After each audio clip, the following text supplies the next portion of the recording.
গ্রহণের সময় খাবার খেতে নেই কেন? শাস্ত্র ও বিজ্ঞানের মতামতের ভিত্তিতে কি করা উচিত? এই ভিডিওটির মাধ্যমে বিস্তারিত জেনে নিন। আপনি যদি এই চ্যানেলটিতে নতুন হয়ে থাকেন তাহলে অবশ্যই চ্যানেলটিকে শেয়ার, লাইক, কমেন্ট, সাবস্ক্রাইব করে পাশে থাকুন।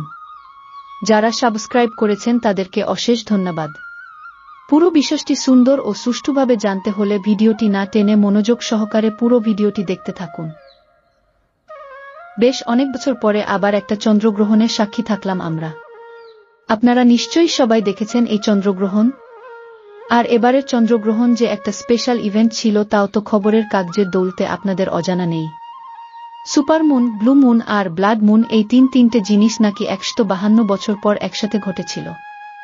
বুঝতেই পারছেন, বেশ বিরল একটা ব্যাপার। গ্রহণের নিয়মকানুন। সূর্যগ্রহণ। আর প্রত্যেকবার সে সূর্যগ্রহণেই বলুন কি চন্দ্রগ্রহণ, ছোটবেলা থেকেই তো শুনে আসছেন গ্রহণের সময় নাকি এই করতে নেই, ওই করতে নেই, খাবার খেতে নেই, বাড়ির বাইরে বেরোতে নেই, এমন আরও অনেক কিছু। তা আপনার মনেও নিশ্চয়ই প্রশ্ন জেগেছে যে কেন গ্রহণের সময় খাবার খেতে নেই? আর আশেপাশের লোকজনকে জিজ্ঞেস করেও কোনো সদুত্তর পাননি। তাই সেই চক্করে কিছু না জেনেই কিছু নিয়ম নিশ্চয়ই আপনি এবারেও মেনে ফেলেছেন, তাই তো? আপনার কৌতূহলের অবসান ঘটাতে এবার আমরা এর বিস্তারিত বিষয় নিয়ে এলাম যে কেন এই গ্রহণে খাবার বা অনেক ধরনের কাজ করতে নেই। এ বিষয়ে আমরা বিস্তারিত জানাব। শাস্ত্রে কি বলে?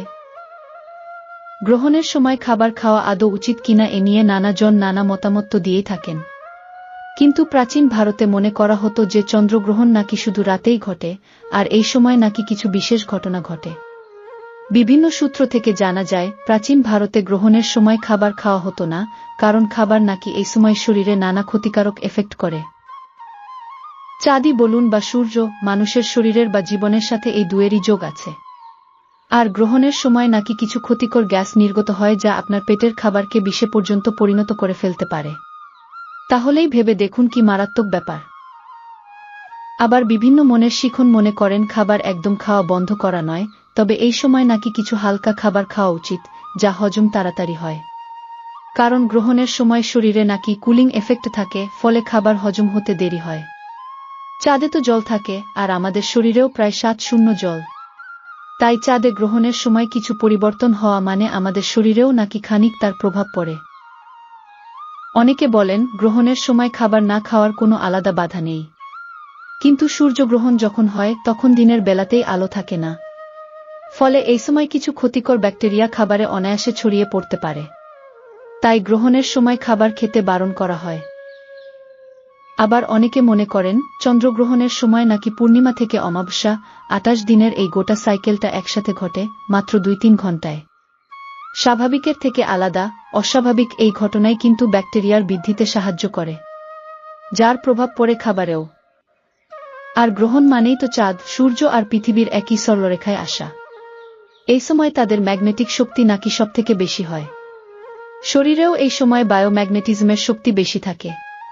এই দুটো শক্তিকে সামঞ্জস্যে আনতেই নাকি প্রাচীনকালে মুনিঋষিরা বসতেন ধ্যানে, তাও আবার খালি পেটে। আর এর সাথে মিশে থাকত একটা বিশ্বাস। মুনিঋষিরা বিশ্বাস করতেন অসুর রাহুর গ্রাস থেকে দেবতা চন্দ্রকে বাঁচানোর জন্যই নাকি তাদের এই ধ্যান জরুরি। আর সেই থেকেই নাকি চলে আসছে গ্রহণের সময় খালি পেটে থাকার নিয়ম। বিজ্ঞান কি বলে? না, এই প্রাচীন সংস্কার, তাকে সুই বলুন কি কুই বলুন, বিজ্ঞান কিন্তু তাকে একদমই স্বীকার করে না। খাওয়া না খাওয়া নিয়ে তার কোনো নিষেধ নেই। তবে এটা কিন্তু ফ্যাক্ট, আর বিজ্ঞানীরা মেনেও থাকেন সে কথা, যে গ্রহণের সময় কিন্তু কিছু কিছু ক্ষতিকারক রশ্মি, যেমন অতিবেগুনি রশ্মি একটু বেশি মাত্রাতেই বিকিরিত হয়, যা খাবারের মধ্যে যেতেই পারে। চন্দ্রগ্রহণের সময় এই বিকিরণের মাত্রা অনেক কম থাকে, কিন্তু সূর্যগ্রহণের সময় তা থাকে আরও ব্যাপক। ফলে খাবারই বলুন বা কোনো জীবিত কোষই বলুন ক্ষতিগ্রস্ত হয়। আর খাবার যদি হয় রান্না করা, তাহলে কিন্তু বিপদ। কারণ রান্না করা খাবারে থাকে জল।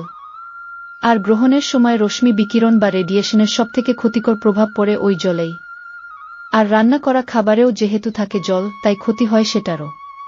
এই ক্ষতিকর রেডিয়েশনকে এড়ানোর জন্য খাবারের উপর অনেক সময় তুলসী পাতা রাখা হয়। তবে ওই বিপুল রেডিয়েশনকে ওই সামান্য তুলসী পাতা আদৌ কমাতে পারে কিনা তা নিয়ে খানিক সন্দেহই আছে। কি বুঝলেন তাহলে? গ্রহণের সময় খাবার খেতে নেই, এই ধারণাকে যদি আপনি কুসংস্কার বলে উড়িয়ে দিয়ে থাকেন, তাহলে ধারণা বদলান। কারণ বিজ্ঞান আর শাস্ত্র, যুক্তি আছে কিন্তু দুপক্ষেরই।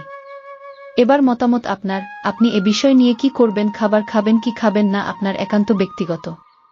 আশা করি আপনারা ভিডিওটির মাধ্যমে বিস্তারিত বুঝতে পেরেছেন। ভিডিওটি যদি ভালো লেগে থাকে তাহলে অবশ্যই চ্যানেলটিতে শেয়ার, লাইক, কমেন্ট ও সাবস্ক্রাইব করে পাশে থাকুন। জয় হোক সনাতন ধর্মের, সবাইকে আবার হরে কৃষ্ণ।